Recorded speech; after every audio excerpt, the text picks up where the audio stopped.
But then he talks about his experience. He's an Asian guy, right? He's like this Korean dude. And he talks about his experience with Korean Buddhists. I believe they're Korean Buddhists. And I think he might have been a Buddhist back in the past. And I'm watching some of his like critiques of Buddhism before I go to this hardcore meditation retreat many years ago. And he's talking about like how like, guys, that Buddhism stuff, watch out, it's really dangerous. And of course, we're not in Asia right now, we're in the West, and most of the Buddhists here are still very like secular Western style. But if you go to Asia, things get really weird, and I can attest to that. I grew up over there. I grew up in an area where spirituality is a very, very big deal. And at the time, and even today, there's two religions that Koreans are into, and that's either Christianity or they're old school Buddhists, right? And then you have a bunch of like shamanistic traditions as well, and it's about summoning spirits and talking to them and making sure that your ancestors in the spirit realm are happy and blah blah blah, or else you'll never have a son in your family and you'll have children that are crippled and stupid, you know, and a whole lot of other stuff. And the Buddhists and the temples and the monks are highly involved in that side of things. Now, at the time I didn't pay that heed, obviously. I was like, whatever. It's a bunch of,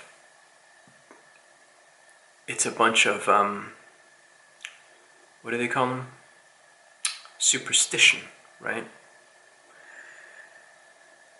I thought superstition was really insane. And yeah. So I didn't pay any attention to this guy's YouTube videos and his warnings. I just was interested in him talking about these hand mudras, because I was into yoga, and I understand. It didn't take me much time doing yoga until I realized how, for sure, doing yoga with like almost like the meditative practice, and there was definitely a little bit more than simply the physical aspect. You can quickly turn it into something more than that.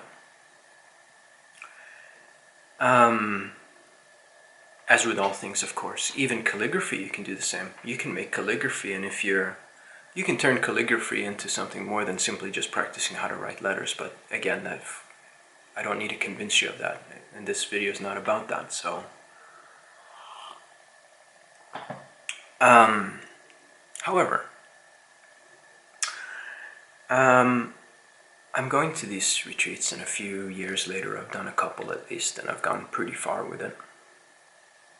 Now, I remember I had just converted to Christianity, and I was going through this very turbulent stage. And I'm using major understatements here. Like, turbulent is one way of putting it, but it's very difficult. It was, anyways. So I had prayed to God if He wanted me to go to this meditation retreat or not. Given that, you know, I just found my faith in Him, and I was thinking, should I just stay at home and go about my normal life and focus on prayer and reading the Bible? And the response I got was, go to the meditation retreat and see what you get out of it, you know. And I thought, oh great, you know, I can like dedicate these 10 hardcore days to God, you know. So I'm on my way now, a few weeks later, to this place, and it's not good. I'm leaving very many things out, but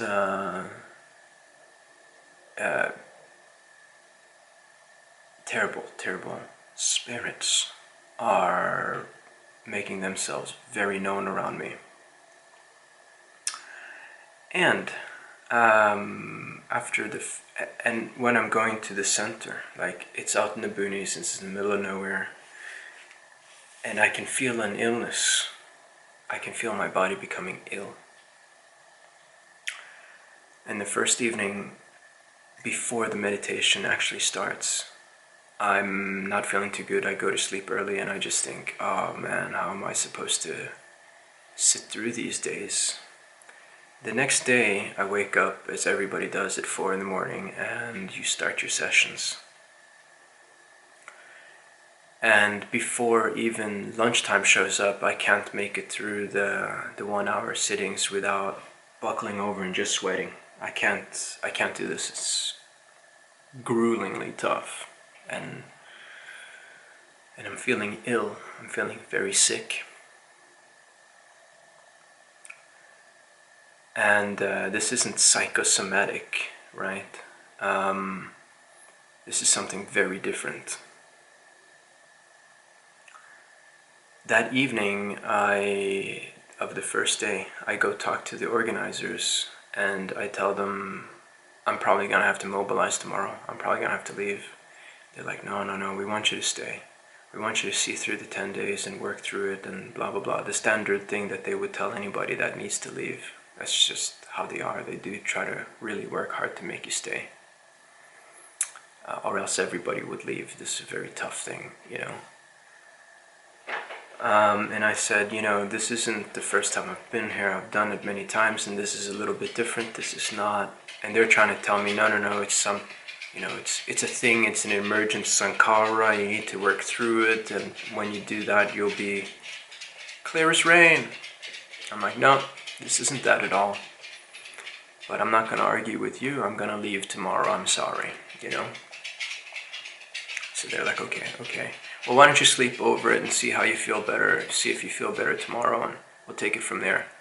Great. And the next morning, the head meditator wants to have a word with me, the head teacher. I'm thinking, okay, here we go. We're sitting there, and I'm just thinking, like, dude, I need to get out of here, man. I'm feeling sick. And, with all due respect, I just need to leave. And he's like, oh, we really want you to stay. You've just had the strong blast of emergent sankhara, and you should just sit there and work it through. It's important. And I'm just like, yeah, okay, whatever, man, but I'm not going to do that. I'm leaving. Okay, so they call up a cab for me, and I'm waiting for the cab about an hour later after I pack all my bags. And I'm sitting outside the main, outside the meditation hall, and I got myself a little tea, and I'm sitting out there because you can go fix yourself a tea in between your meditation sessions and have a little quiet moment. Now, this location is out in the middle of a huge farm area. There's nothing there. The closest building, I think, is about 1 kilometer away, and it's the actual guy, the farmer that owns the land. It's his sort of barn or whatever, right? And as I'm having my tea, just so happy I get to get out of there, and there's a taxi gonna come pick me up.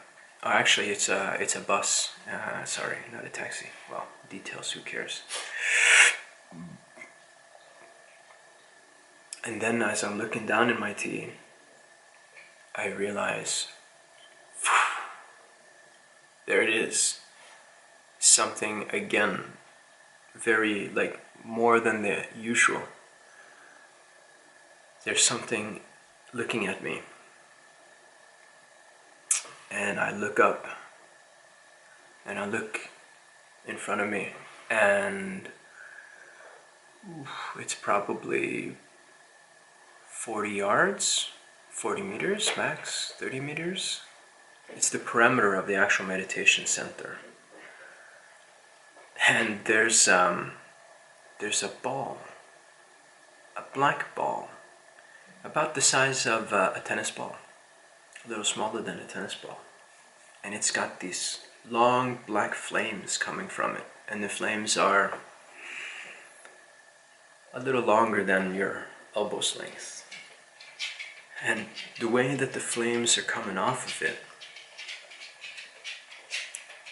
it doesn't look like normal flames. I mean, the way these things move, it's like, it's weird. It's quite majestic actually, but it's, you know immediately this thing is a terrible spirit, you know? It could be a demon, it could be a ghost, it could be a spirit. I don't know what it is, but there's all kinds of weird things coming from that realm. And as it sees that I'm seeing it, it almost looks like it suddenly has like a deer stuck in the headlights reaction, and then it scurries off. And I'm just like, I'm out of here, man, you know? And of course, the rest is history. I make it out, and I'm very happy, and I'm just excited to get back home. You know, I call up my wife after and I'm just like, hey, babe, book me some flight tickets out of here. I'm coming home. And yeah, and this isn't the first time I've actually seen one of these like spirits and ghosts. I've seen a few, but it is the first time it's been of that ball and black flame type, and it's the first time I noticed that like once in a while they can spy on you. So anyways, and I didn't think of it at the time, but recently now, just a few days ago, I was thinking, wait a minute, I remember that guy, that YouTuber, talking about like how all these Buddhists are always like summoning ghosts and talking to them and stuff, and all kinds of shenanigans, and it's all nefarious and it's dangerous and gonna rip your life apart, which it kind of does, and it'll mess up your psyche, you know? It's the exact opposite of what Buddhists talk about, like, oh, peace and mind. No.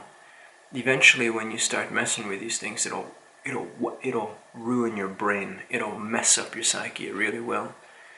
And they just interact with them. They play with them. They go about doing, and they use them to go do things in the world. They astral project with these partner spirits and make all kinds of weird things.